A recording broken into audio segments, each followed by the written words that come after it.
Hi everybody and welcome back to Kevin's Upfront Opinion today. So I saw this article in The Independent and I wanted to see what people thought of it.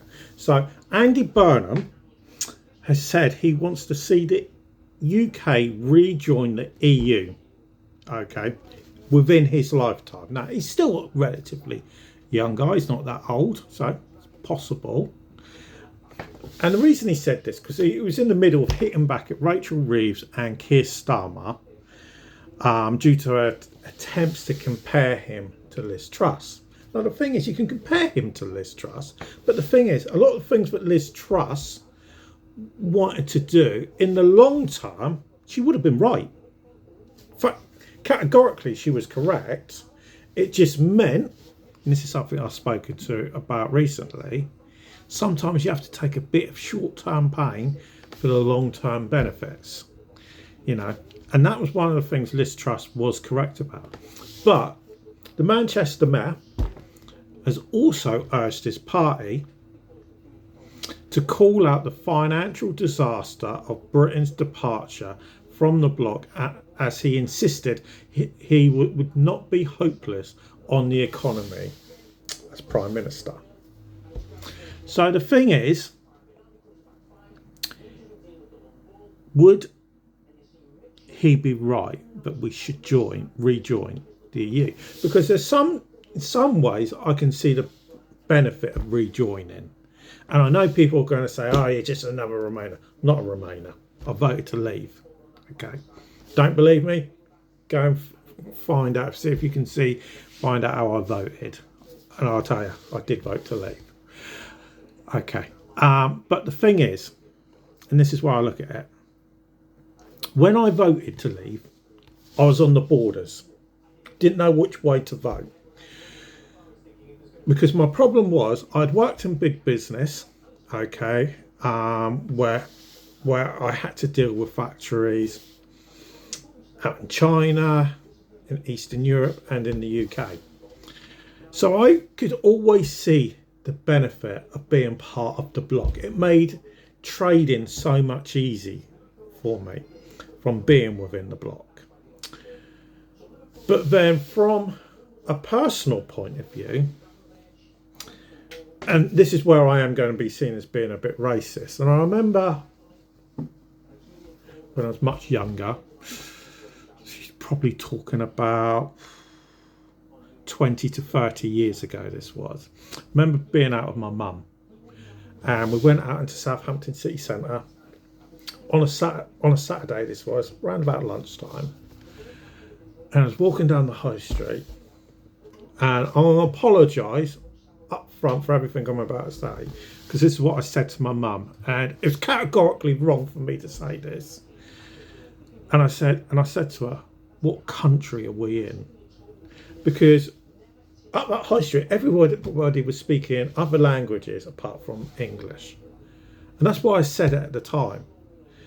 And that was my fundamental problem when it came to Brexit. I thought, even though when the vote came, I was living in Gosport. And Gosport doesn't really, even though people say it does because it had the immigration removal centre, doesn't have a problem with immigration. Not really.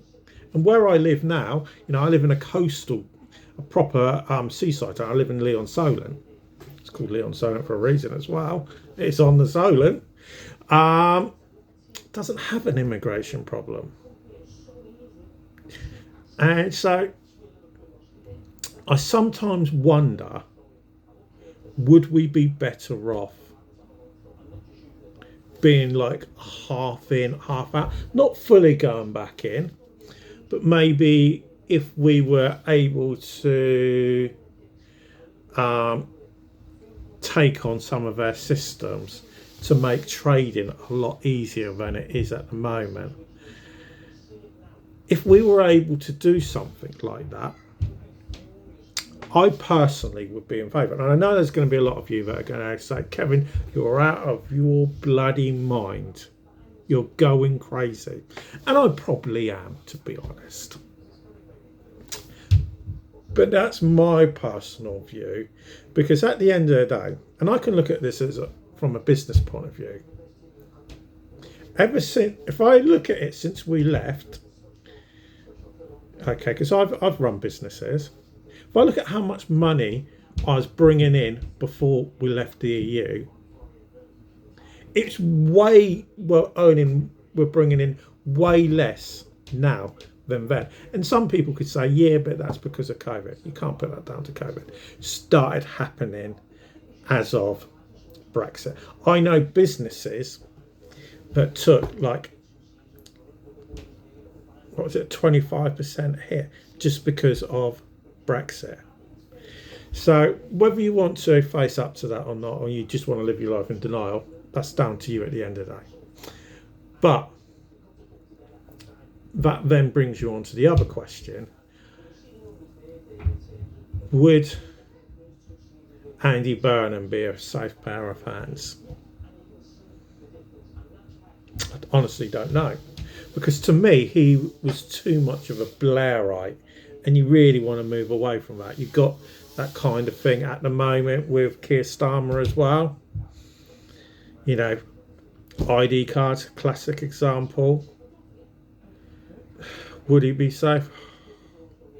It's Labour at the end of the day. I don't think any of them are really safe when it comes to the economy. If you look at the history books, they all basically waste taxpayers' money at the end of the day. I think Margaret Thatcher said it best herself. It's not our money, it's the taxpayers' money. And we've got to be responsible with that money at the end of the day. And that's what most politicians don't really think about nowadays. I wouldn't deny that their heart's in the right place, but I don't think they actually think it through. And I think that's where the problem. So I don't actually think Andy Burnham would be a safe pair of hands, to be honest. So let us know what you think. But for now, thanks for listening. And I'll speak to you all again a bit later.